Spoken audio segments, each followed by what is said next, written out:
saying yes, you were saying you think I look 19, right? Yes, correct.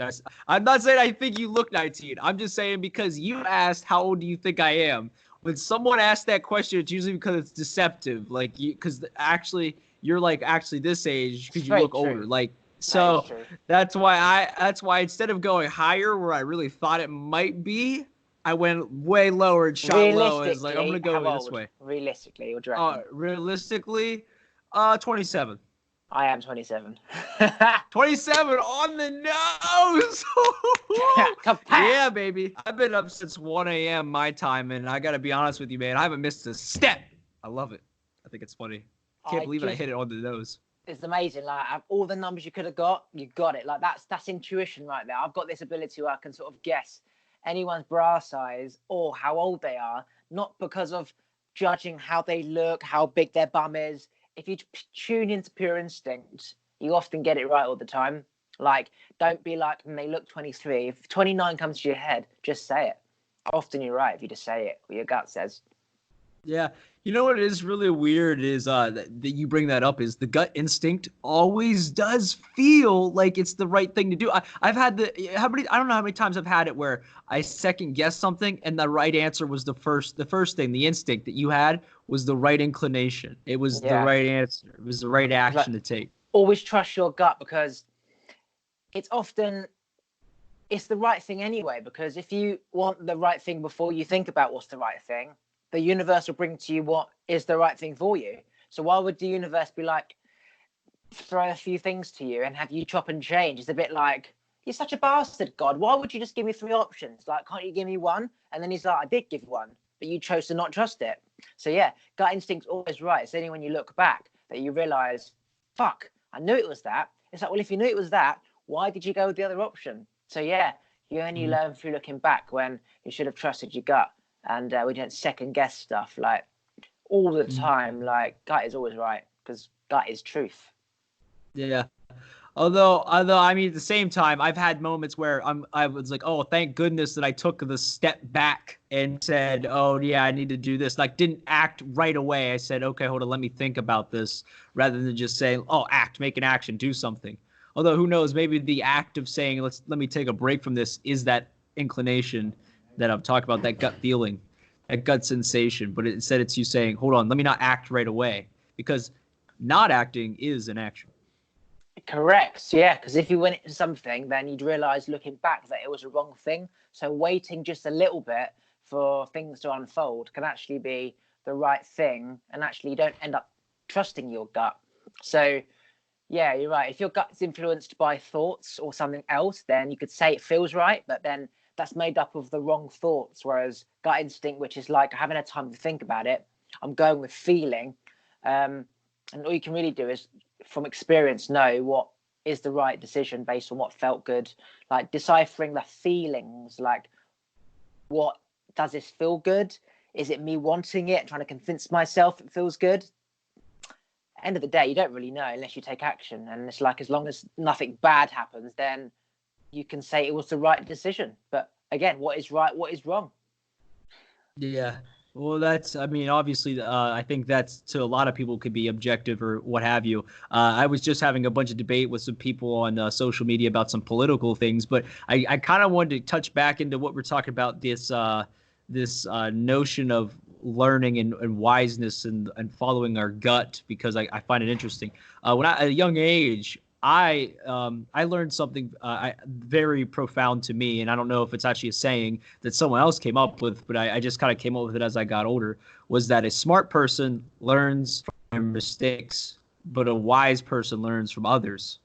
And that's kind of a notion that it's helped me get through to the age I'm at now. I'm 22, and I haven't made any of the major mistakes that I see a lot of people at my age have already fallen into. Because I went around and I've talked to so many people and I've just listened to their experiences, and I really was blown away whenever I would hear it. Instead of saying, oh, I won't make that, or I'm not saying I won't make that mistake, I'm going to say, okay, I'm aware that that mistake exists and I could make it, and I'm going to try to avoid that or realize the situation that I'm in and get out of it right away, just based upon the testimonies of people around me. So I don't know if you've ever been in a place in your life where you had a tough thing or something, but I always think that learning a lesson always comes from someone telling me like a tough time or some kind of mistake they had. So do you got like a mistake in your life that you could tell me about that would be maybe advice to me? So, have I got any kind of life lessons that I can tell you which will shortcut your path to success, basically? Well, I'm not saying not just shortcut because I want a story. I don't want you to just tell me some advice. You know, you can get a Chinese fortune cookie for that. But even if you just tell me a story about anything, people usually have to tell a story about a mistake they made. And within it, even if there's always some kind of self-reflection, right? Like you reflect upon yourself, and then I look at myself based upon your story, where I put myself in your shoes, right? Through empathy, sympathy, things like that. And I say, okay, where would I be at in that circumstances? And then say, okay, I need to be aware of this perspective and the choices that I might make if I'm in these kind of shoes. I've made so many mistakes and learned from them through life experience that I'd have to think properly about it. Like my dad used to teach me or tell me the things and the problems and the mistakes that I would encounter to the point where I wouldn't have to go down that path and make the mistakes. So he taught me a lot of the mistakes I would make to the point where I didn't really make any mistakes, but then I wanted to learn from my own mistakes. I wanted to feel the pain so I would know how to react next time. Or I would, for example, freeze my bollocks off and I'd have to remember a jacket rather than relying on my mate to give me the jacket when I was with him. So things like that. I do believe you have to actually feel the pain in order to properly scar your mind to either do it again next time or not. Like you need to tread in dog shit in order to look where you're going. If you don't tread in dog shit, you'll just run and not look where you're going. Stuff like that you can only learn through action. But mistakes, I learned that people don't have your best intentions at heart, even if it seems like they do. For example, if you want someone to want to have an interest in you, you'll see the sides of them that have an interest in you, but really they're only there for their own purpose. So just because you want something out of someone doesn't mean that they want something out of you or the same thing out of you. People will take what they want from you and then they'll go. So when you come into contact with someone, you now have an opportunity to learn from that person or gain something from that person and take it with you in your life to future. If I wanted something from somebody, or I was fascinated with somebody about something, I'd be so focused on that thing that I wouldn't be aware of what they are doing or getting or benefiting from me. And so I kind of be let down the fact that this person's come into my life. I'm like, oh my God, this is great, blah, blah, blah. And then they disappear like that because they took what they wanted from me and they're off. So I learned that people were in it for themselves and your job is to get something out of them whilst they're there in your life, and that people don't stay around forever like a wasp. It will only hang around the food until it's got the food, right? It won't go until it's got that bit of food. You can whack it, spray it, fuck it, piss it, whatever. It will still be there. When it claws that bit of bread or whatever, it will fly off and it won't come back. So people come for a purpose and they get what they want. And just because you wanted something from that person doesn't mean it's the same as them. And you can't be disheartened or find it an insult or beat yourself up about it or hate that person or feel used, because life is about evolution and learning from the past, whether it's animals or people or family. People will come into your life and they will disappear. You don't know when they're going to come, when they're going to go. So take what you can from them and don't expect them to be around for as long as you want them around, because you will be disappointed when they fuck off. So when people come into my life, I presume that they're going to go, they're going to take what they want, and it's up to me to learn from them whilst they're here. Otherwise, you'll be disappointed how people come and they go. Mm-hmm. Yeah, and you know that's actually a great thing. I mean, it's a different perspective because you just taught me, or not really taught me, but really opened my eyes on a different way of seeing it. Because I've always been aware of a truth very evident to what you're talking about there. What I would say in relation to that is I am just accustomed to that people come and people go, and like you said, there's just no real control over that. And what we get out of each other, people are always acting in their own self-interest, and like you said, and with the part of that I was missing though was what you said about how people take what they want. And then, you might not have gotten what you wanted out of them, but they got what they needed out of you. And then they're going to go. And that makes a lot of sense. It really does. Because, I mean, that's just the way human nature is. I mean, why? Because for them, it's like, hey, I got the cow for free. I got the milk for free. And I don't have to come back no more. I got my glass of milk, right? I pulled the teat, sucked on it. I got what I needed. I'm out, right? And then you're sitting there as the cow has just been milked, and you said, well, holy hell. I said, you know what I mean? Like, I didn't even get the common courtesy of a reach around. So what's up with this? And I think that's where you're at with it. Yeah, for sure. Is that existential part. And now I wish that, I mean, not really wish, but whenever I look back on past things now, it does help me get a little bit of clarity. I had a very similar ideal to that, but not in the sense that I thought about it as in the intrinsic value of people are just going to get what they want and then leave. I wonder, though, how does that translate to long-term relationships? I'm kind of curious. I don't believe that we're supposed to be married, okay? If you look at the animal kingdom, the male impregnates the female, the male fucks off and does the same until it dies, and often it will die within, like, say, 15 years or whatever the lifespan of the animal is. Then mother's purpose is to bring up the cubs to an independent stage, and then she'll naturally mate or dies from just being weak from having brought up bloody loads of litters of animals. Nothing in life stays the same. Every tree dies, it grows, it blossoms, it fucking sprouts, and it dies.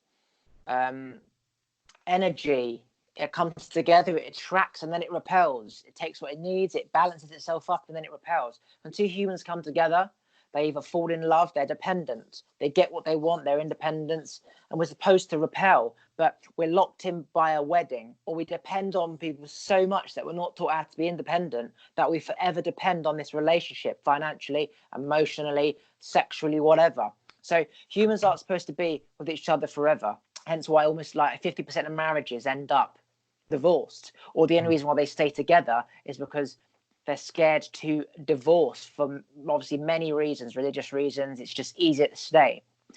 What was your initial question? So no, that's good. What you said is good, because there's a fundamental thing that I think sometimes, and it'll tie on the relationships and marriage. I mean, I think that what happens is people get in a relationship where it's beneficial to both of them, and then sometimes that because it gives them that thing that they lack. There's a part of themselves that they lack that they get out of that other person, and vice versa. And then it's like you mesh together very well. There's a book, Robert Greene's Art of Seduction.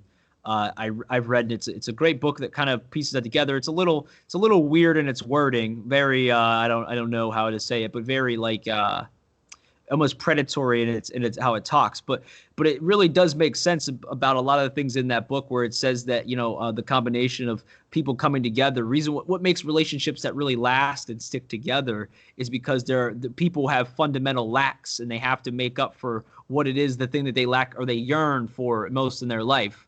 And I mean, it's not the relationships usually, they don't, at superficial level, they're not very successful. Now, what I was going to say whenever it comes to marriage, that I kind of in total agreement with you, that I don't think that marriage is work, because what happens is it puts somebody in a relationship, because I'm a firm believer, like you are, that people change over time.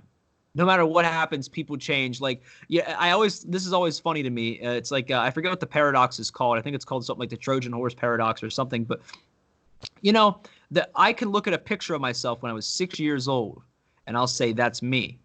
But that really isn't me if you think about it. All the cells in the body of that 6-year-old are different and changed, and they're almost completely different than the cells of the thing that I am now sitting in this chair. So is that really me? Like, it's kind of like this comprehensive thing. And I'm sure you're going to want to touch on that, and we'll get into it. But I just wanted to say, go back to the marriage thing, necessity. Whenever we feel we need people, that's the problem. Whenever we feel we need someone or they need us, then desperation comes, and insecure feelings and all of these packaged, bottled emotions come with that, I think. Hang on, stop talking. It's frozen. Say that last bit again.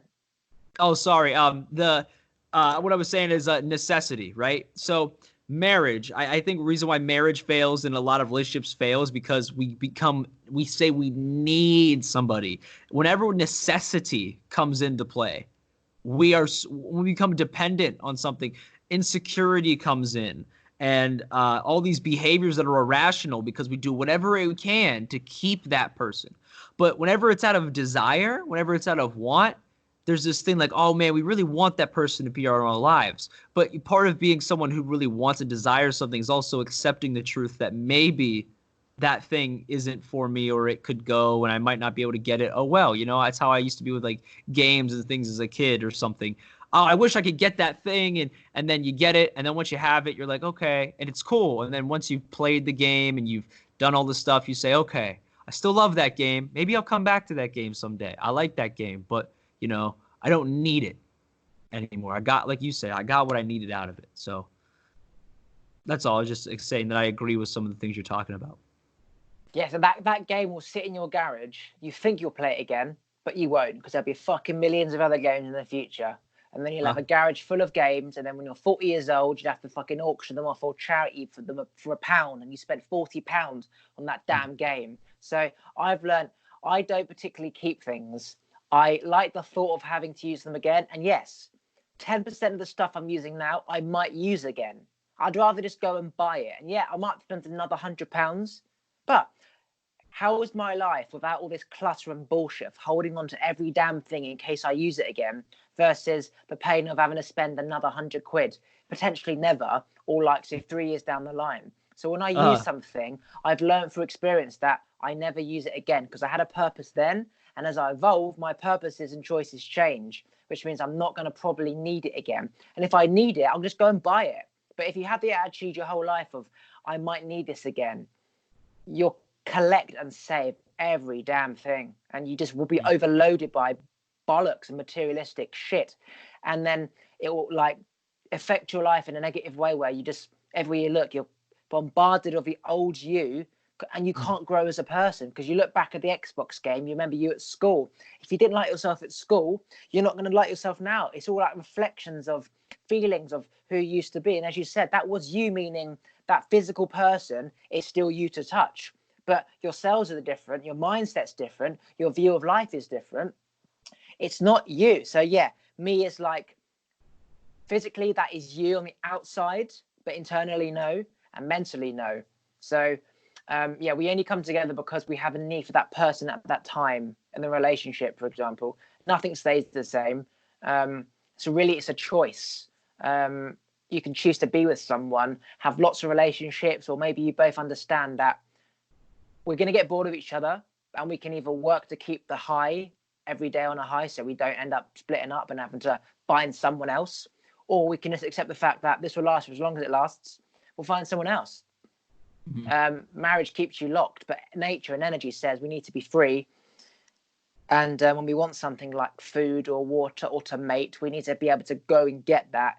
But that's short term. When I've mated, now what? When I've had food, now what? Life is about wanting, having the need to do something, and then when you have it, you don't want it again. It's like before you're having a wank, you're thinking about calling up all these ex-girlfriends and thinking about getting an escort, calling up this girl. She's fat, but she's turning me on right now. And then you come and you're like, fuck, she's disgusting. Why was I even thinking about that? Why would I spend £40 on a bloody escort? I'm an idiot. Why am I thinking of the ex-girlfriend? She was a fucking idiot. Like, all of a sudden, your need at that moment of, like, make that horniness increase is gone. So you think, what's the point of any of it if I wanted it, but then I didn't? And again, it comes down to when you have that need to want something, you take action. If you don't, life moves on. It's like in the energy world, we are attracting as and when that frequency is aligned with something else that of that same frequency. That could be a Chinese takeaway, a person, a game, or whatever. Once you have that and you've attracted, energy says you repel, because you've taken the energy, you repel. The energy vibration increases, and now you will attract something else on that higher frequency, and then you attract, and then the same thing happens. Like cells keep dividing. That makes 2 cells, then those 2 cells divide and make 4 cells. That is life. Nothing stays the same, but that initial traction is crucial for why we are here in the first place. So when you have this girlfriend, enjoy her time. When you repel, that's it. Don't try and fight it back. Find someone else. You might come back around because she might now become the same frequency that you are as you have evolved. And then you repel, and then the same thing happens again. If she changes and stays if she doesn't change and stays where she is, then again, you think, well, I might need you in the future. I'll keep your number. I might need you. Maybe so. But the chances are most people don't change, so you'll never need that person again. But if she does become your frequency or more, you will attract again. Well, I gotta tell you that when you're talking about all the energy and the resonance and all that bullshit, I gotta tell you, man, you were talking some fucking. You are not speaking my language. I mean, I'm picking up what you're throwing around. I can decrypt your dialect, but I'm not putting. That is not how I would represent it. I get what you're saying.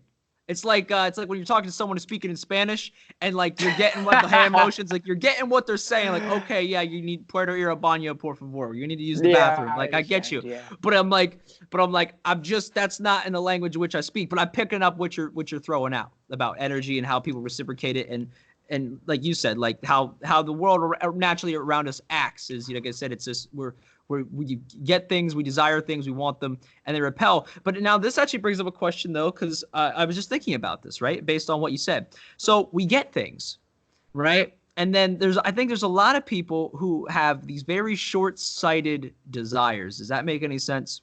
They have a desire, they fill it, and then they fuck her off, like you said, and then what happens? Boom, they're back though. They go and they come back for this minuscule thing. Because I just had a conversation with somebody, and I'm kind of curious how your interpretation comes to like addictions and people that use escapism, right? Which I think we all really practice escapism, is what it's called. Like, there's like a thing that we do to kind of like just take ourselves out of the reality of what we're living in for the moment, whether it's like a game, smoking weed, or drinking, playing a sport, doing something, right? A game, some kind of task or thing or habit that keeps us kind of like, it gets us out of the mind of reading, out of the mind of the reality we're in.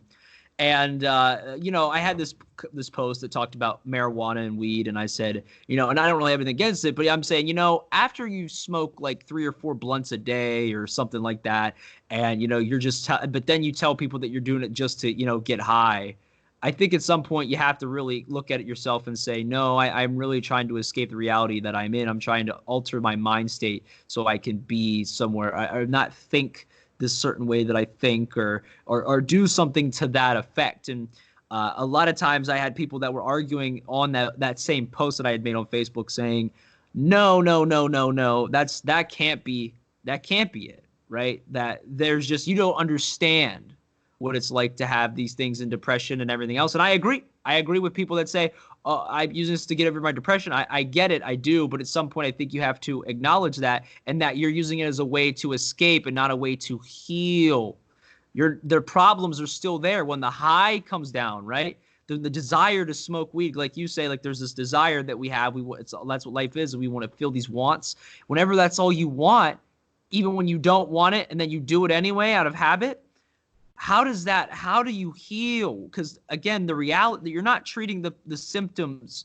You're treating the symptoms, but you're not really curing the actual causes of the thing, which, for me, I think depression usually comes from, one of 3 things or all of them, really. A lack of connection with people around us. We long. It's what we long for. We long for a connection. There's some kind of part of us that is unfulfilled. There's this thing, this dream, this vision, and we don't get it. Or, of course, the third thing, which I can't remember off the top of my head, and it's going to kill me now. But regardless, there's these things that we want and need. And I think those things lead long-term to depression and they don't treat the symptoms. So I'm just kind of curious what you think about, are there because you're saying, like I said, these wants can be sometimes momentary, right? And then we get what we want and then they're done. Is there such a thing as like a long-term desire that takes forever to get to sometimes, and it becomes so valuable and loved and cherished once it's gotten? So whether it's a long-term thought or a short-term thought, it's exactly the same thing. It's just a thought in your head, which is a neuron firing up, giving a feeling based on what it would be like if you had it there and then. Whether it's going to be on the calendar as 10 years down the line or tomorrow that thought is still in your head. And when you get that thought tomorrow and you get that game, you play that game, you're bored. So say 20 years saving for, you get that house, you paint the walls, you put the new carpet in, you put the new furniture in, and you're, well, now what? Now what the fuck do I do? Like, now you've got that house, you've got the sofa. Now what do I do? Oh, I'll have kids. Okay. So then another part of your life is based on kids and stuff. And then the kids move out, and then you're left with your husband who you don't really know anymore. And now you're like, well, what do we do? So if we didn't have thoughts, we'd stay where we are. But thoughts are simply, as I said, magnets attracting, getting what they want, and then repelling. So if you don't have anything to think about, then you stay where you are. But whether it's a house in the future, whether it's a game, whether it's a wank, whether it's a girl, whether it's doesn't matter what the fuck it is. Once your thoughts have manifested and you've got that feeling that you wanted to feel, whether it's smoking weed, for example, that desire, that need for a want or want for a need is fulfilled. And now it's like, what do I do now? And so it's this continuous thing about wanting more than what you have. So when you are grateful for what you have, you won't need anything, but you can want something, and then that's where you gain control of your thoughts and your addictions and your needs and your wants, because a need and a want is the same thing, but it's you choosing to do it as opposed to you having to do it. And it's just really becoming aware of thoughts and, do I actually need this? And suddenly becoming aware of, why do I need this? It's a habit of why I keep smoking weed, but do I do it because I like it, or am I trying to run from my reality? And then you have to go into the reasons of, what am I running from? You want to feel something different to what you feel without it. And that could be how your boss makes you feel, how your wife makes you feel, how your parents make you feel. It could just be the fact that you've got a wasp's nest in your loft. And when you go up there, there's going to be shit everywhere. And you're prolonging that thought. And that makes you nervous. And so you want to smoke weed to override that nervous thought. And once you smoke that weed, that reality isn't there anymore, because the energy is now changed, and it's not that nervousness, it's this other feeling of a high. And yeah, once you come off it, you're back to reality again, which is why so many people end up just finding temporary solutions to problems and not actually understanding why the problem exists in the first place. Yeah. Well, for one, I would disagree with you that a need and a want are the one and the same thing, because again, I believe a need is necessity. You actually physically need this thing, or else it's a life or death situation, right? That's what separates a need from a want for me. Because a want is just something that you want it. It doesn't mean you need it. There's brownies sitting right back there in that room back there that I could eat right now. And I kind of want one right now. I'm going to be honest with you, but I've already had like 2 in the past 24 hours. I don't need another brownie. I'll make it, I'll make some rice and some chicken and stuff, and I'll make myself a meal. I don't need one of those, but you need food to sustain yourself. You need water to drink. There's other things that I could argue that one needs really to be a healthy person. It's frozen. Sorry. So say that last bit again. Okay, so where did it freeze off at? Basically, I need to just address what I said. A need isn't the same as a want. There is a difference. Yes, a need something you need, or want something you choose to have. I don't know why I said that. I just went off on a rant and whatever. But yeah, they're two different things. I agree. I think what I'm trying to say to you is that they're thoughts, which we then want to manifest. So basically, they're just like things we want to feel. But yeah, they are very different, opposite.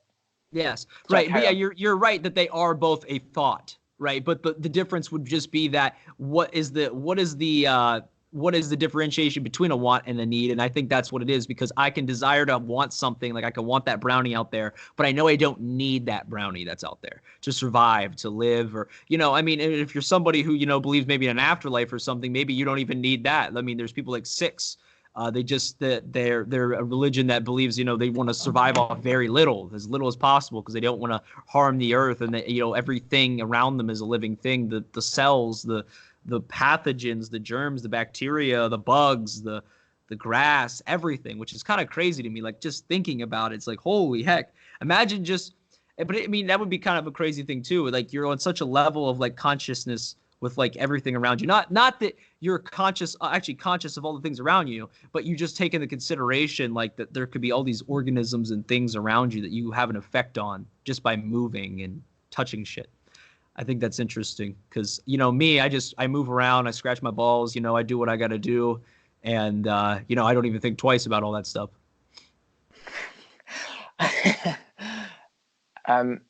Yeah, so I agree with like 100% of everything you're saying. Like, we are exactly on the same page with that type of shit. I guess I should do my shameless plug. Hey guys, I just want to let everybody know, Bridging the Gap podcast.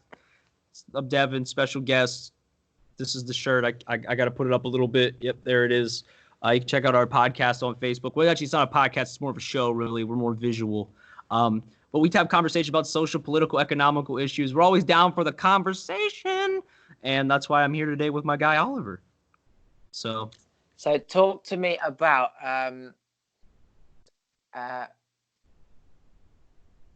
so people, they set goals, but sometimes they feel like because they're doing stuff, but they're progressing.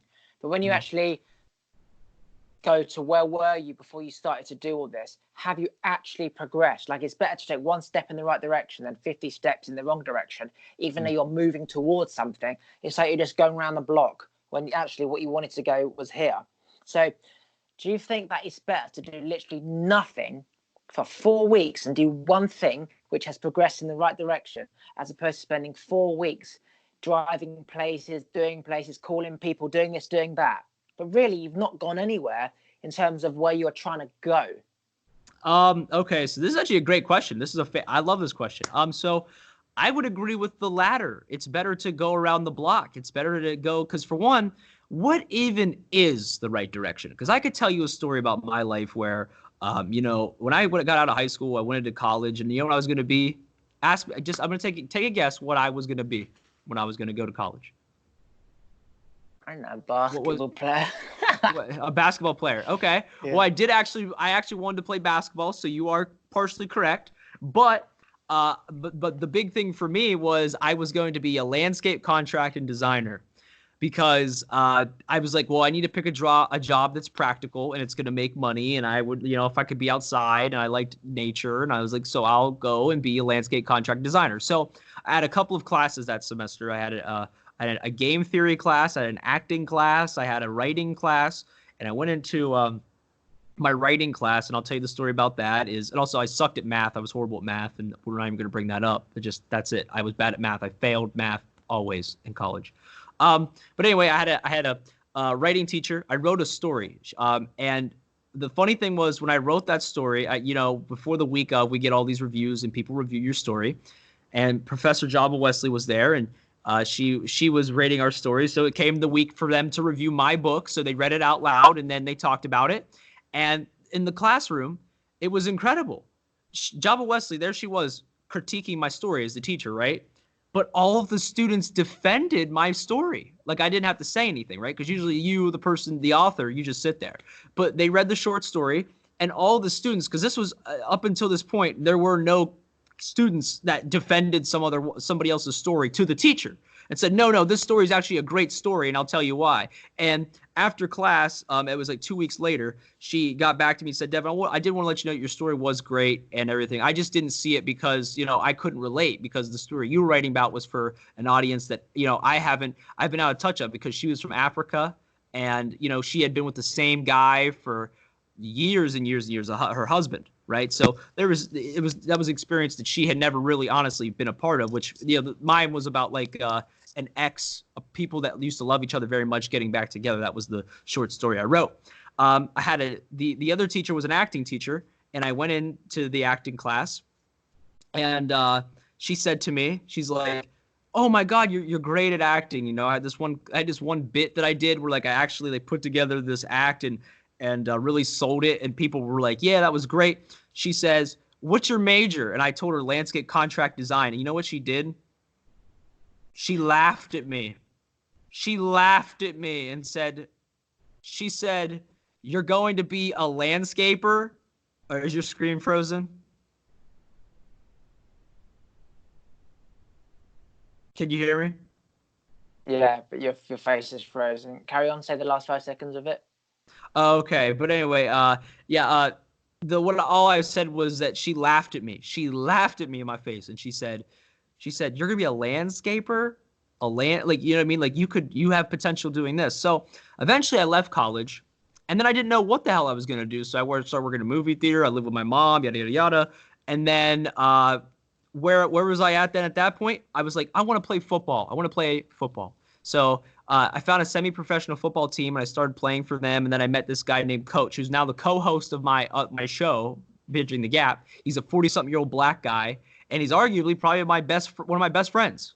So really weird dynamic there. I'm a young 22-year-old guy, 40-something-year-old black guy. We're like best friends. Weird thing, right? Did you see him in person, yeah? Or just over like online? No, in person. We do the show together physically in person. And what he helped me do, though, is the guy helped mold me in different ways than just being on a football team. Because eventually the football program that we were trying to get started fell through. And then me and him talked about business ventures, and then eventually Bridging the Gap started, right? And I've always had this thing for film and acting and putting together shows and stuff. And I've also taught myself video editing. I had a YouTube channel where I played video games, I had a gaming channel back in the day. And this is this beauty here. This is my Sony a6300 camera that I use for what I do now, which is a media production company, right? I get to be creative. I get to write scripts and do all these things and work with awesome people and actors and all kinds of things. And I still do the show and get to bridge the gap and talk to people like yourself. And it's great, like but here's the thing. Had I just said to myself, oh, like you said, right? If I would have went where I just thought the right direction was, landscape contract design, I would be in college still. I'd probably be in debt because I screwed up my programs because I was terrible at math. And if I had dropped out when I did, I would be like up to, thousands and thousands of dollars in debt, I'm sure. I wouldn't have found my real passion in life probably I would have found it later and regretted that I never gotten there. So what you asked is a very good question. I would tell everybody to just go in a direction and just go. Like you said, those inclinations, those wants, desires, follow them, see where they lead you. And then for me, this dream that I have now with the media production company, everything, it just grows. The goals always change. The things I want to do keep moving. There's all kinds of things, whether it's financial goals, creative goals. And I think it always keeps you moving in a perpetual motion forward with something. It gives you a little direction, I think. And it also fulfills that need of, not getting bored. Keeps you engaged, if that makes any sense. So again, you've counteracted my belief system, because my whole life I've always been about jumping into something and just learning along the way. Even if I've got to go left to come back to go right, it's all part of the journey. It's something to do, something to wake up for. You're not bored. You meet someone, you have a coffee. You don't need a coffee with them, but why the fuck not? And that becomes part of life, having things to do. I used to be like that, but then I wasn't really getting anywhere. For example, I wanted to become a millionaire, but buying and selling phones and furniture, I couldn't then scale it. It's like, what do I do? Get a shop? Okay, that's going to cost like, say, $2,000. Now what do I do? So I was going around in circles, but I couldn't get to the next stage. So I do agree with what you're saying, that it's better to do something than nothing. But at what point does it come where you have to sort of take a look at what you've been doing and ask yourself, yeah, I need to be free to flow and things will happen. But it's almost like, if I want a tuna fish, why am I bothering around a river which I know only has salmon? It's like there comes the point where you can sit at that river, hope there's a salmon, until you know there's no salmon there and that the salmon's over there. At what point do you change rivers? You can go to every part of that pond and hope there's a salmon, but you know that there's only tuna. Like, at what point do you stop doing something so you feel like you're in motion, but then you ask yourself, I'm not really progressing anywhere because what I want is over there. Mm-hmm. Very interesting. So I'll be honest with you too. It depends on the person, because there are a lot of people in life that don't know what they want, right? Or they think they know what they want, or they're deluding themselves, because like you said, I have this belief that as I've grown older is that I think people when they're younger really know what they wanted to do and wanted to be around that time. And then we get older. Like I said, my thing was just that I had a dad who was putting a lot of pressure on me to do the things I wanted to, like, that he wanted me, not really wanted me to do, but just he wanted me to be very what do I say? Like successful, be the first sailor, first kid. I was first in my family to go to college on my dad's side, I believe. So, that's an accomplishment. I was the first ever to do that. And, then I was also the first to fail. So, first thing for both. So, you know what? No one could take that from me either. But it's like you're saying at some point, right? Where do you stop? And I think what it is I think some people have to feel around for a minute. Like I had to feel around for a minute and find it. And then once you find it, it's like, it's the weirdest thing. And for some people though, you're right. I think that they just need a direction. They need to just take those tactical steps. Because for me, what I've done to help make sure that I stay doing right things, and because like what you're talking about, we want to be a millionaire, and you said something about a furniture shop, right? And all this shit, you're like, oh God, but now I need the store, and how do I get the store, and how do I do that, and how do I do this? Is I've surrounded myself with people, because I'm a firm believer that you don't just get somewhere by saying I have this thing. You have to incorporate people into it always. And I have so many mentors, and I ask so many questions to people that I know have been in the industry, they've been doing it for so long, and I say, hey man, talking, it's frozen. Hang on. Okay, continue. Okay, so I say to myself, what is the advice? Like, I have this question, can you answer it? Okay, and they give you, sometimes different mentors have different ways of teaching you. Sometimes they don't give you an answer. They say, well, here's a hint, and then go find it. Or they say, here's the resource, go talk to these people and figure it out, right? These people will be able to help you. And then I go to those people. I agree with what you're saying, because at some point, maybe you say, oh no, there's only salmon in this pond, right?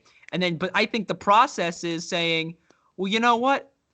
I'm looking for what? Let's say there's salmon in this pond, and then there's perch in this one, and then there's fucking tuna in the other one. I mean, of course, tuna, we know they're saltwater fish. I know, but regardless, we're just saying that. But I think part of that process is saying, oh, I've had salmon, and all I've known is salmon, but I got to go try tuna for a minute. And then it's like when you have that first bite of tuna, you're like, oh, this is good. And then, but then you have that perch, and it's flavored and flaked right, and you say, you know what?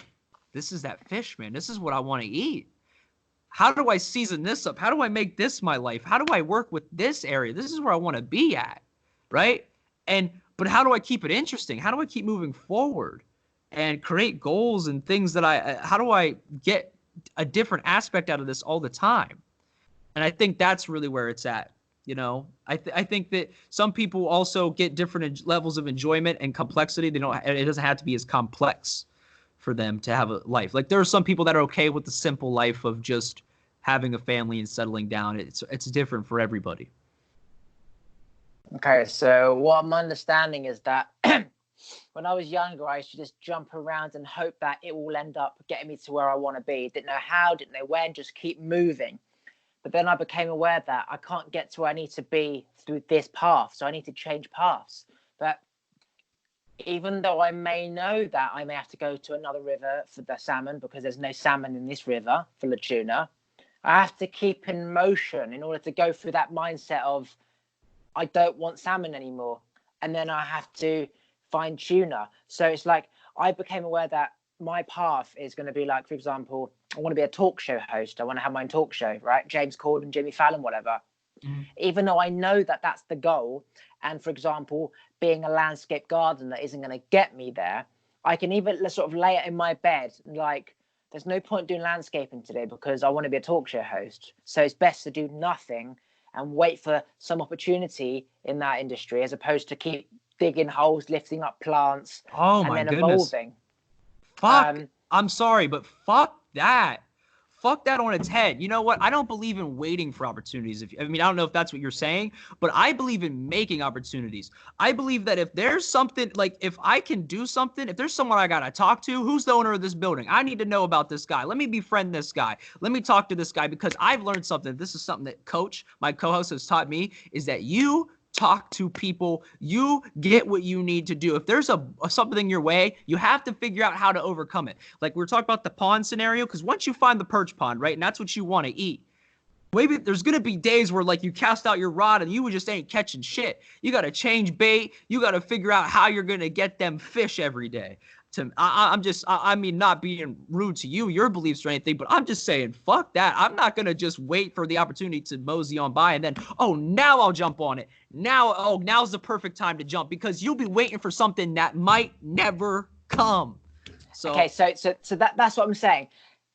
Do you do nothing until you know which way to go, or do you just keep moving all over the place and hope that folds out? For example, as I said, there's no point me doing landscape if I know that I want to be over here. It's not that I'm doing nothing. I'm doing something by doing nothing, because I know that there's no point going back to lifting up plants if I want to be here. And all the time and energy that I'm focusing on the plants, for example, can be spent elsewhere. So by doing nothing, you're doing something. So that comes back to what I was saying. Is it best to do nothing, okay, and get somewhere, than do something, feel like you're doing something, but you're not getting anywhere? Because what I want to do is over there. So by not doing anything isn't me just being like, it will just come to me by Jesus. No, it's I need to stop doing stuff over here. It's becoming aware that I want a salmon and there's no salmon in this pond full of tuna. How do I find a pond full of salmon? Where do I go? So I'm not wasting time going back to that same pond or whatever. But at the same time, I am visioning, trying to think about a way to get to another pond full of salmon. So I'm not doing nothing, even though physically I'm doing nothing, as in I'm not moving at my house.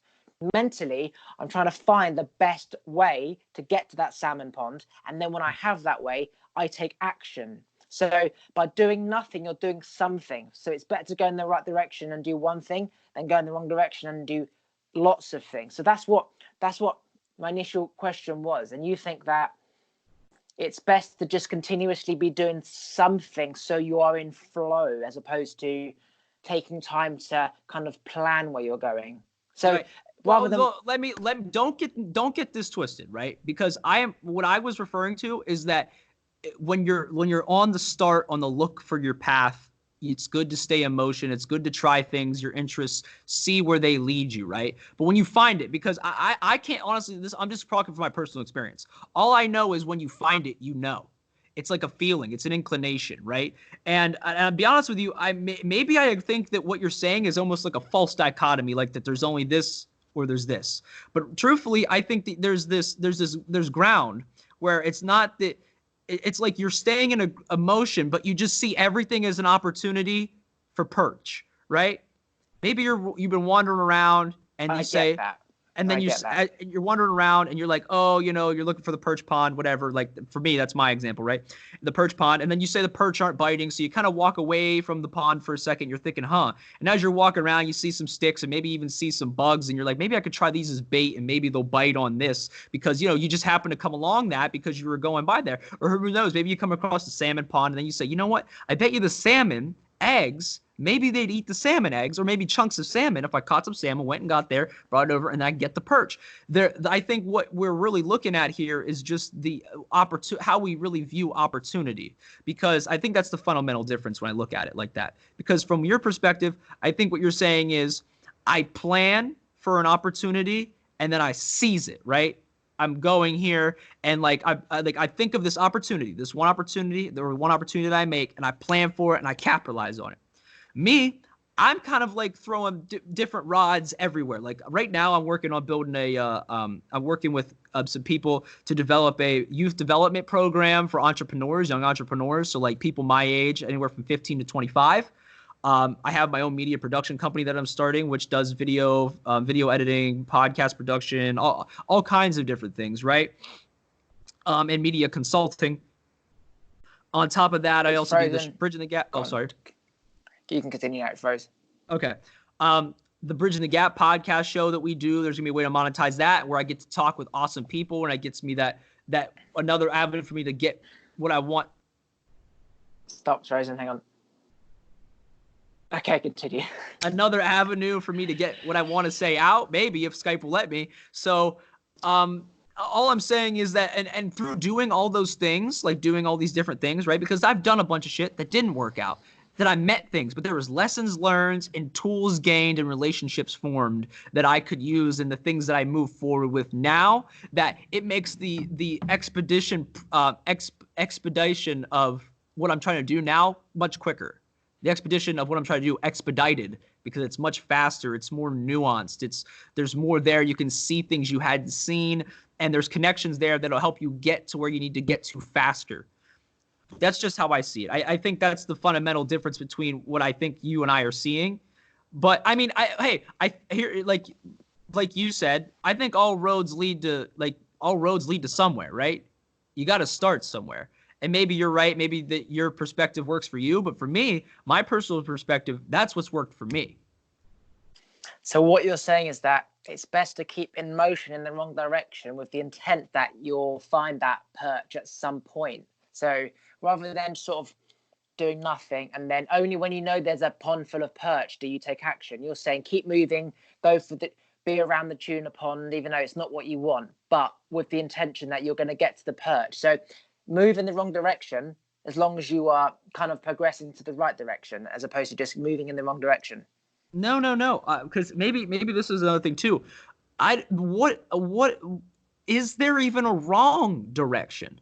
I think there's just, when you first start out, you're just trying to find your way in life. There's just direction. You just go places, right? You don't, and like I said, is like you just go, here's the salmon pond, and all you know, because this is what a lot of people have. They just know that's not it. They're just like, I don't like this. And then they go on those inclinations and wants, and they go down a journey and a path, and they meet people that influence them and maybe even help them understand. Because I often tell people, what is self? What is a person without somebody else? Because I think that we need somebody else, or we need things, people, connection, conversation to really define and hone who we are as individuals. And that being said, that we eventually get to a point where we have no direction, right? There is no right or wrong to place, no destination.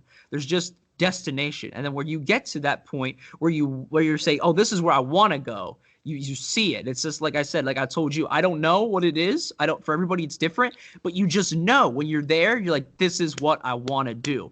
But there's also people, it's different for everybody, that they spend their whole lives looking for it and they can't find it. They can't.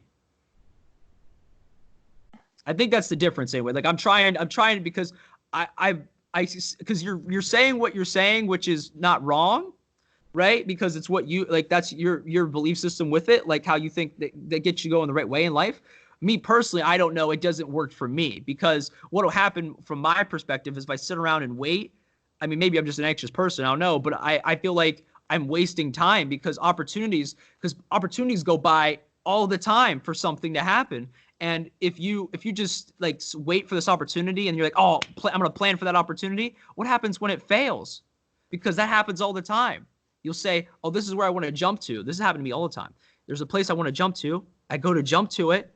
And then even though I've executed, I've done all these things and all of that, the opportunity fails because there's always powers outside your control. So you always just have to kind of like be willing to say, I'm not in love with that idea. Let's move to the next opportunity, or let's create the next opportunity for me to do what I love doing.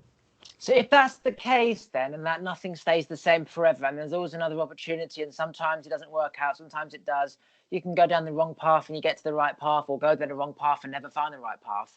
What's the point in any of it? Like, if it is merely just thoughts and then manifesting those thoughts through action, and then when you get there, it's not what you wanted, or you want more, or you're thinking about someone else, what's the point in any of it?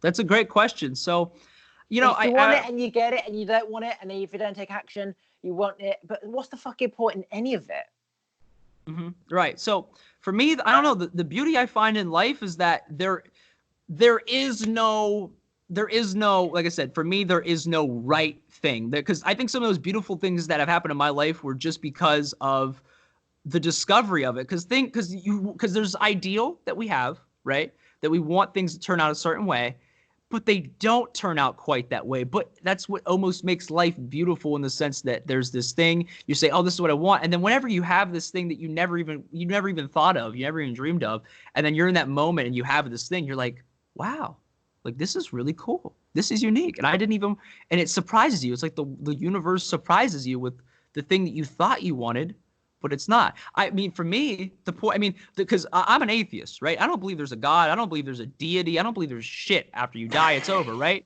It's a fucking game, set, match. Like, you know what I mean? Like, if I pulled the trigger right now, there's nothing, right?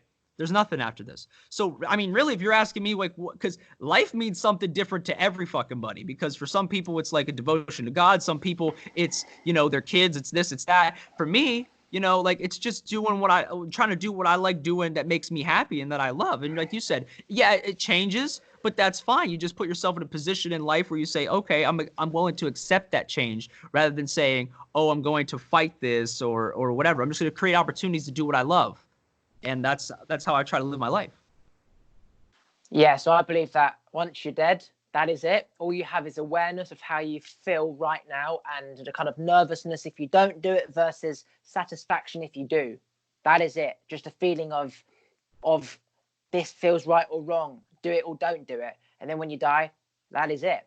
So really, it's like hunting for food as an animal. You get this urge to hunt for food and you go off, and then you get it, you enjoy it, the urge is gone. And if you're not hungry for 3 days, then you won't have the urge to hunt for 3 days. So it's about just like now, it's pretty much all you have. But what you're saying is, so as I said, I used to just jump in and do stuff, and then I used to learn along the way. And I enjoyed that motion of doing something, even though it may not be exactly directly taking me in the right path. And then I stopped doing stuff because it was in the wrong place. The paths that I used to go down used to cause issues. I used to unnecessarily spend money. Then I had to find money to pay for those debts. Then stuff would happen, like the car would break down, the phone would break down. And so then you remove the issue by either not having that car or getting a newer car, getting a newer phone. So your life is peaceful. You're more content because all these issues don't happen anymore. And so if you go back down those paths of jumping in stuff, problems occur. Yeah, you get yourself out of it. And like a dog, it will bury its froze. bone. Sorry, you froze for a second there. Go ahead. A dog will purposely bury its bone in order to try and find it later. So he's creating like its own problem to find its own solution. So he had his own satisfaction.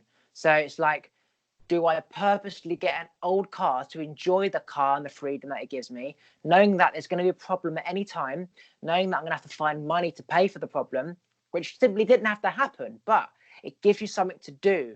You're seeking something. It's like you have a need for a want, or a want for a need, which gets you to do something. So do I essentially go down the path of doing stuff, knowing that there's going to be problems, like buying an older car, which I said I'd never do again, or spending on the credit card just so I have a reason to make money to pay off the credit card? Is that what life is about? Like the dog hiding the bone just so it can find it again? Mm-hmm. I mean, if you're asking me, I mean, I wouldn't really consider myself. I mean, who would consider that? I guess the meaning of life. I mean, if that's theirs, me personally, mine. I mean, I wouldn't consider what I'm doing hiding the bone or burying it to find it again. You know, it's more like I have this desire, right? There's this thing. It's like I don't have the bone, and honestly, I think I never will get the bone, because, like you said, when I get the bone, I'm gonna gnaw on it, I'm gonna chew on it, and then I'm gonna be like, that was a good bone. Now, where's this bone at? Right? Where's this next bone at? And it'll be constantly changing, because I have all these desires of things I want to do, that it's almost like a list of things I just want to see. I want to experience, because like you said, my urge in this life is I just want to experience as much as possible, you know, and really just take it in and just live in it. That's what life's about, living in those moments of that experience that you want, that unique experience. And I think there's also two people that make it very valuable. You know, shout out to everybody out there that supports me and loves me. You know, those people make it very valuable to me. And like I said, I don't think I'm the dog burying the bone. And, you know, everything I need is because everything that I get, right? Like I always think everything's a means to an ends kind of deal, right? Like everything that I do in life is to get to the goal to where it makes me money. Like, you know, it makes me money and makes me stable to where I can do what I love doing. And then I can keep successively getting tiers to go to that point in life, right? And get to that next level, that next bone, so to speak. So I'm not really burying the bone, I guess. I would say that I'm just looking for it always. I'm always looking for the bone. And when I get it, like you said, just like how you're like we've been talking about this whole time, is that once you finally get it, you're like, yeah, this is good, but now I don't want it anymore. So and the that might lesson happen. is that life is never about the destination, it's about the process. Whether it's seeking a relationship, seeking a girl for sex, seeking a business idea, seeking the salmon, it's never about the actual salmon or getting the girl or getting the house. It's about having something to work towards, like the process. Like, because when we get it, we don't want it. It literally is about the moment of having something to chase, like to wake up and hunt, to wake up and find a mate. So on that basis, is that I, for example, would need to get in motion of seeking something, even though I may know it's not in the right direction completely. Just the point of seeking something in process, as opposed to only taking action when I can see the bone, for example. That is part of the life. So it's almost like sniffing in a field where there may or may not be a bone is the excitement of I'm going to get this bone, as opposed to only sniffing in a field where you know the bone is there. Well, okay, so let me put it to you this way, because I kind of want to maybe flip the table around the dynamic to try and get this understanding better from you. So what is it like? Is there something you want to do with your life right now? Like, is there this thing you want to do, right?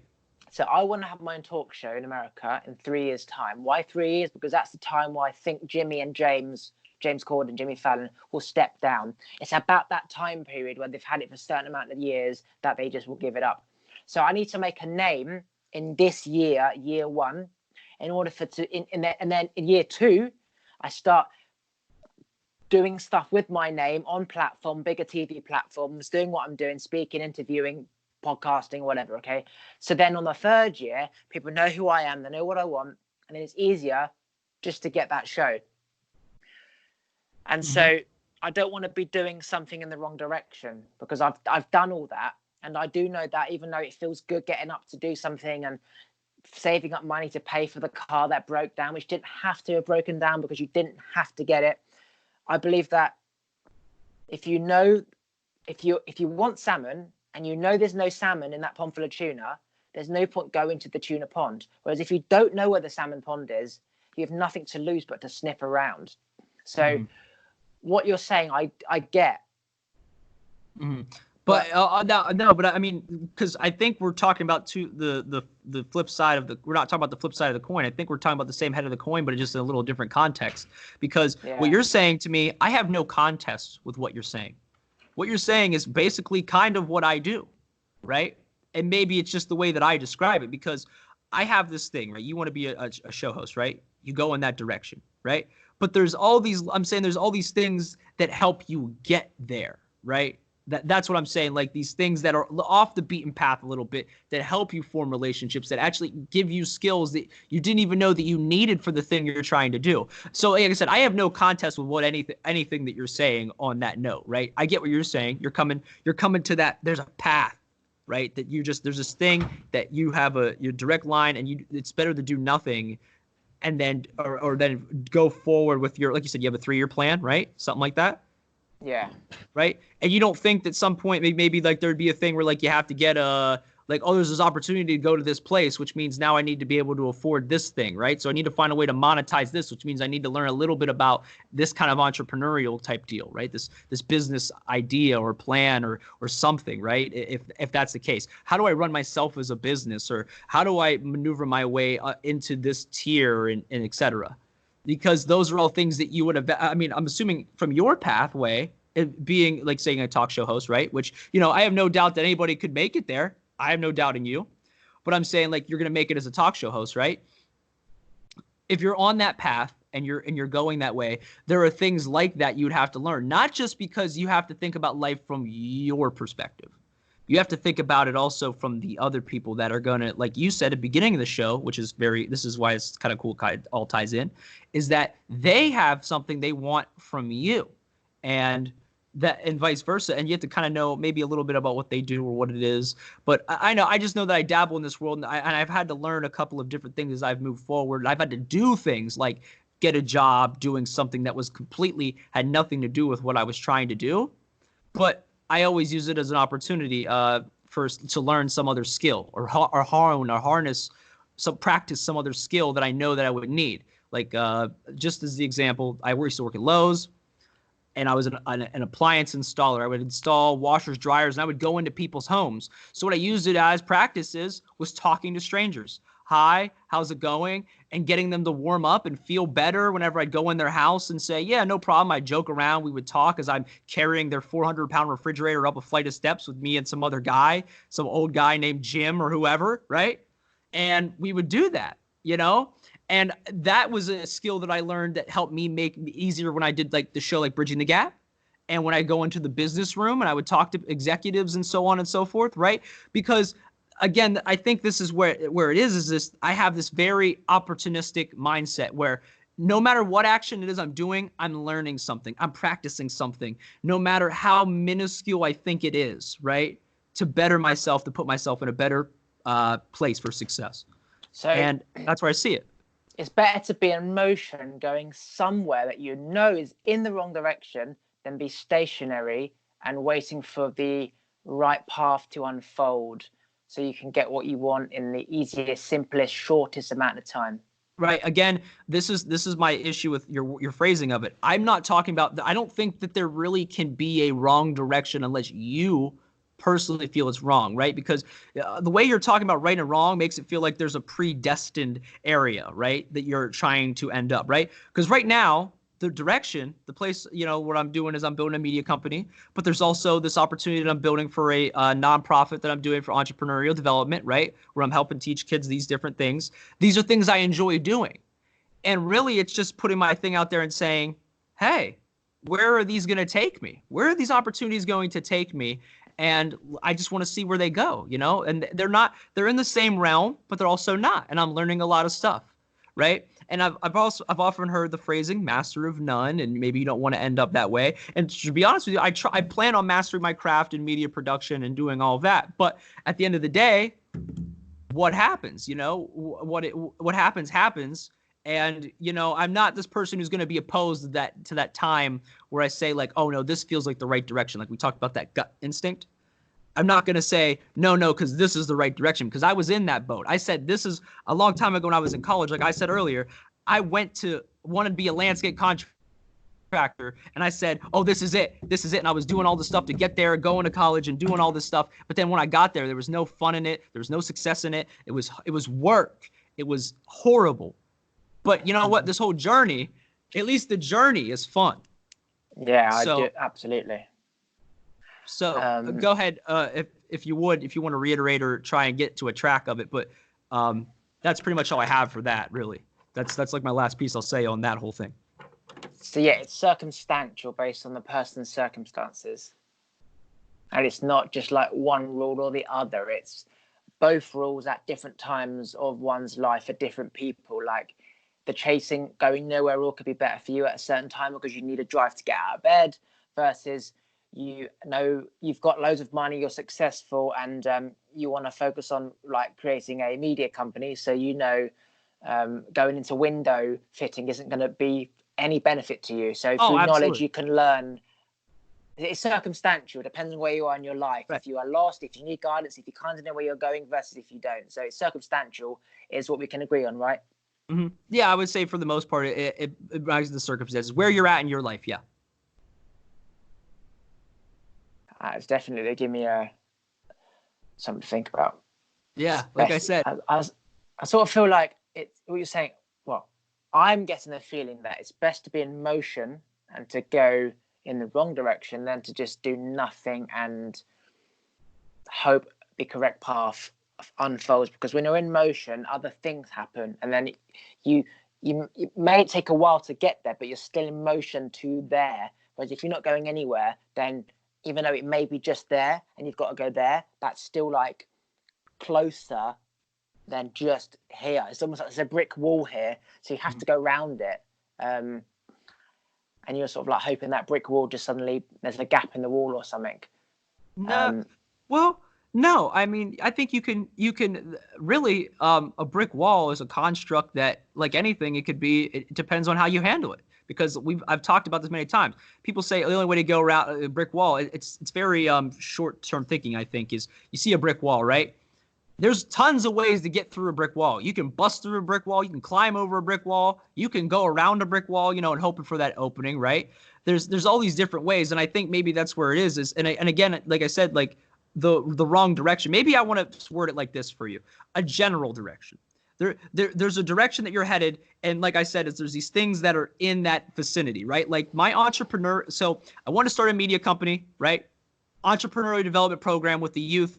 That's just because there's something there that I generally want to give information to help people. There's also that program will actually come back into my business because it'll add reputability to my business, and also will help me even maybe find some potential kids or people my age or a little bit younger that they want to do what I do, and I can give them a job and I can help provide them with that information, and we learn off each other and they can help me do some work, and then all these different things. Because I think that really all these paths, if you go in different directions, if you just, again, like I talked about opportunity, if you can find a way for them to all meet back to a point to where they're working together, right? Or they're helping you. And of course, if they don't, then they don't, or if you choose to go lean a little bit more to the right instead of the left on some of the things you're doing, that's perfectly fine too. I think that I think it's naive to look at anybody, because just based off what me and you talked about at the start of this, to say there's a right and there's a wrong direction. There's a direction that you're going for, right? There's no destination. There's no mark, really. You just have this ideal, really. It's not, that's it. There's an ideal. There's just this thing that you're aiming for, right? Kind of like the bullseye. It's a general spot on the dartboard. Does that make sense? Yeah. It's just a general spot, and then you kind of it comes more focused and you get there. And then of course for me, how my philosophy is, I'm just never gonna, like, even when I hit the bullseye, right, where I think I'm in the bullseye, I'm just gonna pick up another dart and say, okay, now I want to hit this one after I hit it. So that's just where I'm at with it. Does that clarify a little better? I'm just trying, because again, like when you say the word wrong, I know that's how you're putting it in your perspective, but like I wouldn't classify any movement that I'm doing as the wrong perspective. It's just a general direction on the path to where I'm going, in the pathway along the way I'm going. No, what you said is it does make sense, and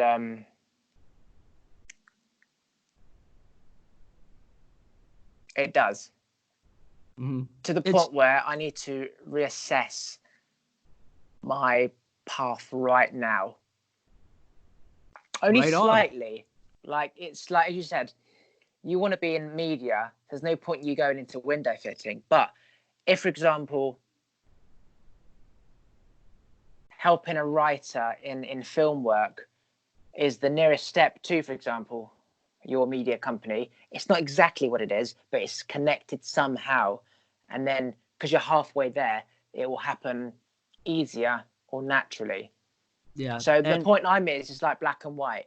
Unless it's in that category, I'm not going to spend any time in the window category.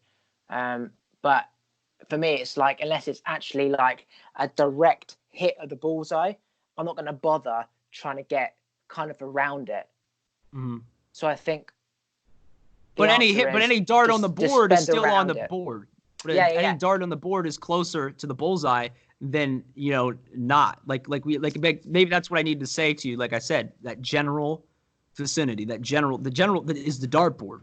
That's the direction you're trying to hit the bullseye. But any way you hit, it's still going to score points on the board, right? It's like playing a game of darts. Because you don't hit the bullseye, you're still scoring points that'll add up to your overall score, I guess, at the end of the thing. I'm trying to make this the best analogy I can on the fly, but I think that's where it's headed at. So it's best to throw it and get it on the board, even though you haven't got the bullseye, than to not throw it at all. Yeah, and again, you're just moving closer, and like you're getting it, because you made a very poignant point, because that opportunity, right? A film writer or a script writer for a film or something, right?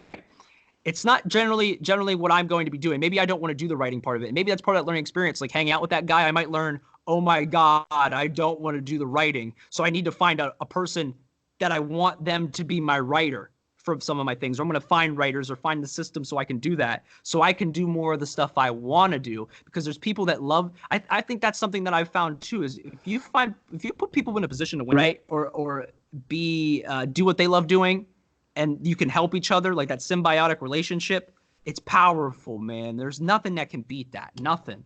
There's nothing. Those kind of relationships.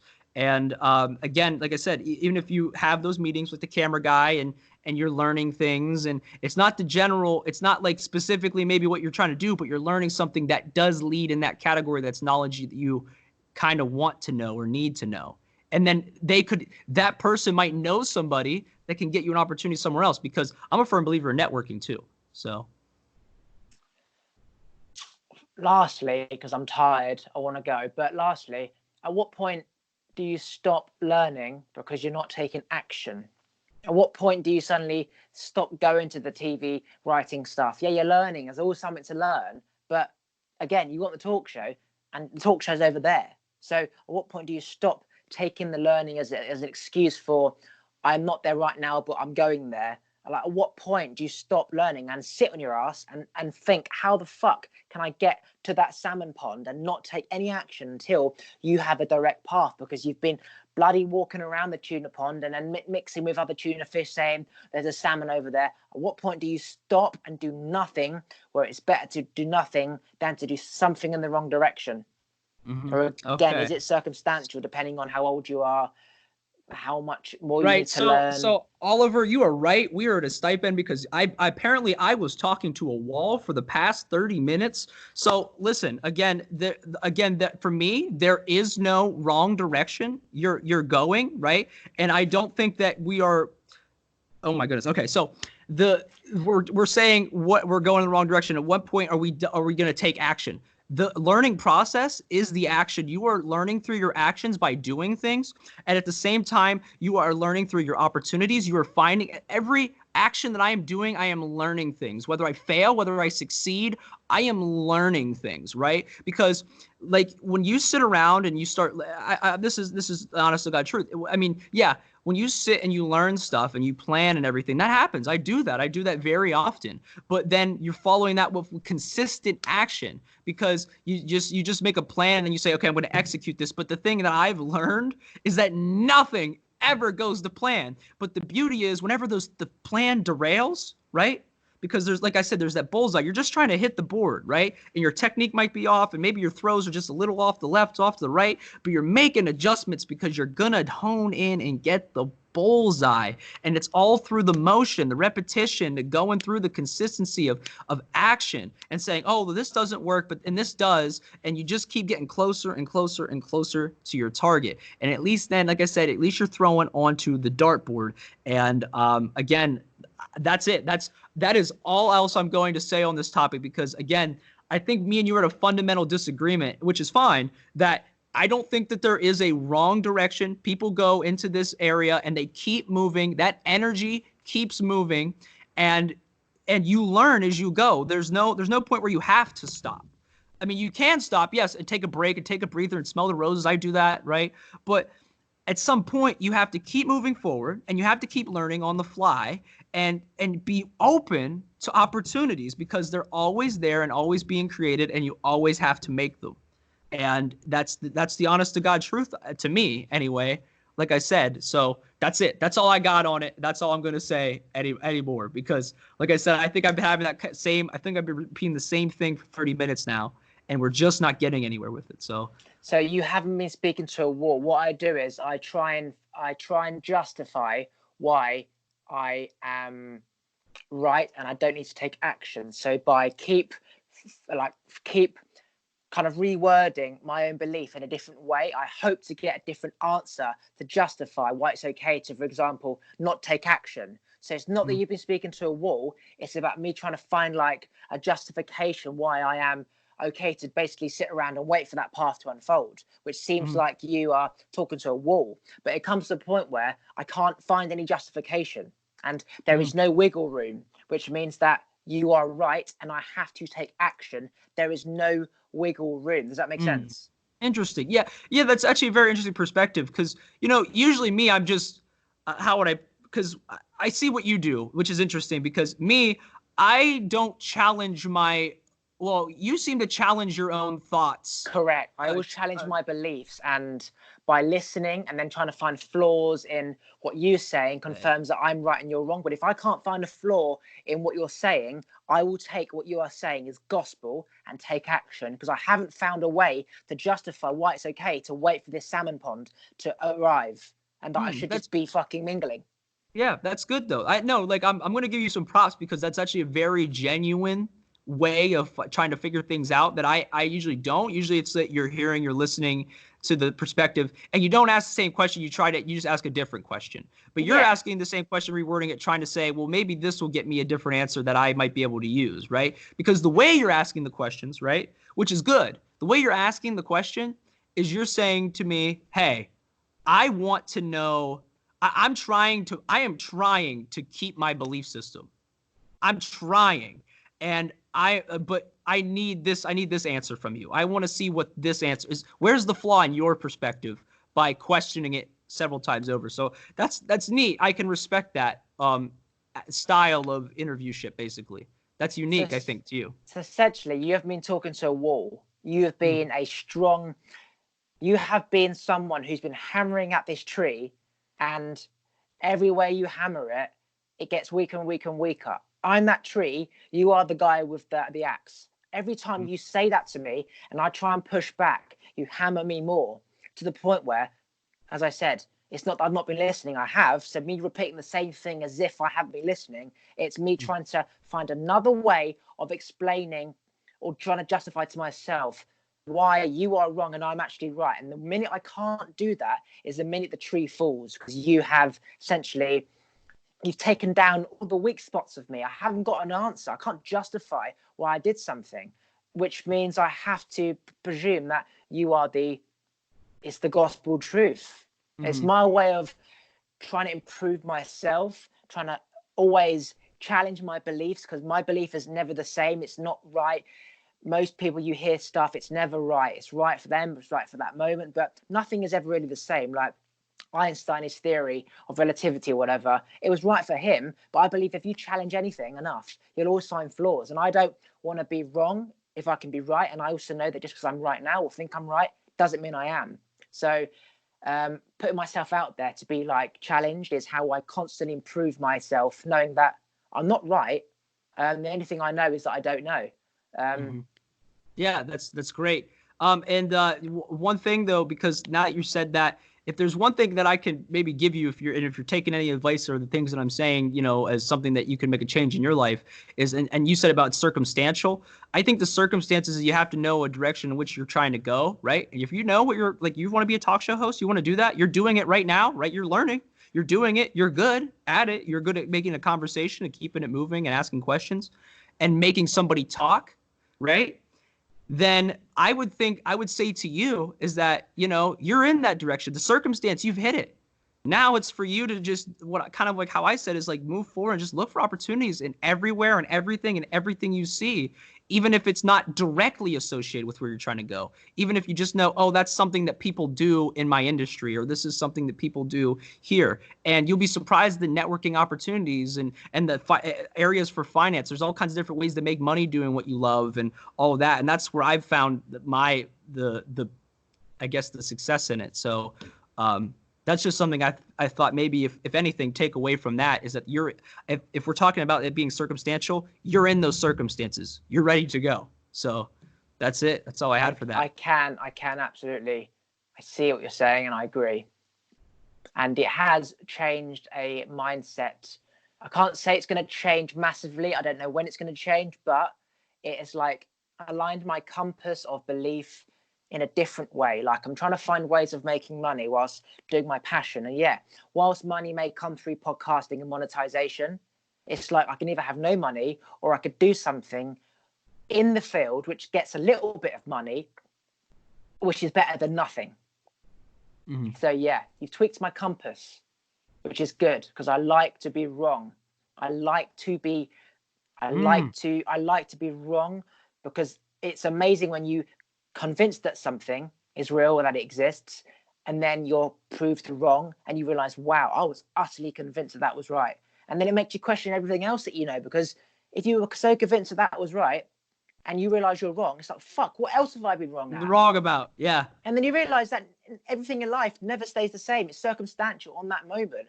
And then we are just a flowing progression of evolution. And I love it when I am wrong, and I love it when I'm challenged. And yeah, so many people, they repeat the same thing over again in hope that the other person steps down so they can tell themselves they were right. I'm the complete opposite. I don't want to be wrong if I can be right. But at the same time, I can't be told something if I can't see it from that point of view. I have to be able to listen, analyze it, spit it out in like Spanish, and you're French. You understand the Spanish parts, speak it in French again. I understand a few more. And then and eventually you kind of like have this mix of Spanish and French where we're not understanding everything, but we've learned more Spanish than we did before. And then you add that to your philosophy of language. Essentially, I've gained 5 new Spanish words from you, and I'm French and you're Spanish. But you know what we would call that where I'm at? We would call that bridging the gap right there. That's what that is. You know, you're on one side and I'm on the other, and we just kind of met. You know, somewhere in the middle. Even if you didn't come over to my side, we have a different perspective of looking at things now. That's very valuable than where we had started this call. So think about that. An hour and a half ago, we were a different person than we are now as we're about to leave this call. And very interesting. Yeah, like for me, it was like I just would have been buying and selling phones to make money just for the sake of having money. Whereas now it's like, rather than being so fixated on money coming from there, do stuff in like my industry, not for the purpose of making money, but just because a money opportunity might arise. And yet you don't know unless you're there. You can't plan it unless you're there. Like you said, a writer might be like, I need someone to carry my camera equipment for me next Tuesday. Can you do it for 100 quid? And I'd be like, absolutely. But that wouldn't have happened if I wasn't aiming just to get on the dartboard. If I was only like aiming for the bullseye, it wouldn't have happened. So yeah, I rarely learn new things because I'm quite smart. I know a lot, but then when I learn something I didn't know, that really is what I think makes life worth living. Not knowing you were wrong like fucking an hour ago, and realizing, okay, you are kind of wrong, and then you have to like take action and change, because it's almost like you're now going down another path which you wouldn't have done if that person hadn't have forced you down it. And it's exciting because now it's like, okay, now where's this path going to take me? So all I can say is thank you. Yeah. Hey, no problem, man.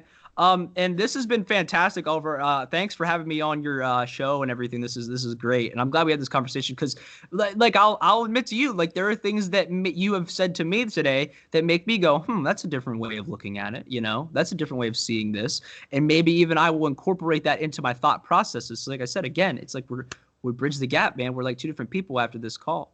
Also, I like to, right? Yeah, huh? I would like also, as you want to wrap up, I would just like to say too. It's frozen. Hang on, it's frozen. Say again. Oh, I just want to say too.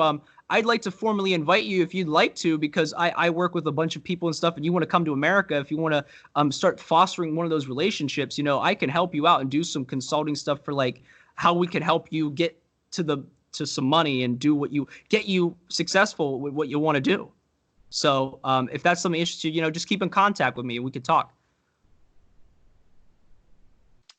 See, that's the thing, right? I can get one of those, they're called ESTA visas at any point, right? For 3 months. The only thing you need when you go to like America, for example, is money.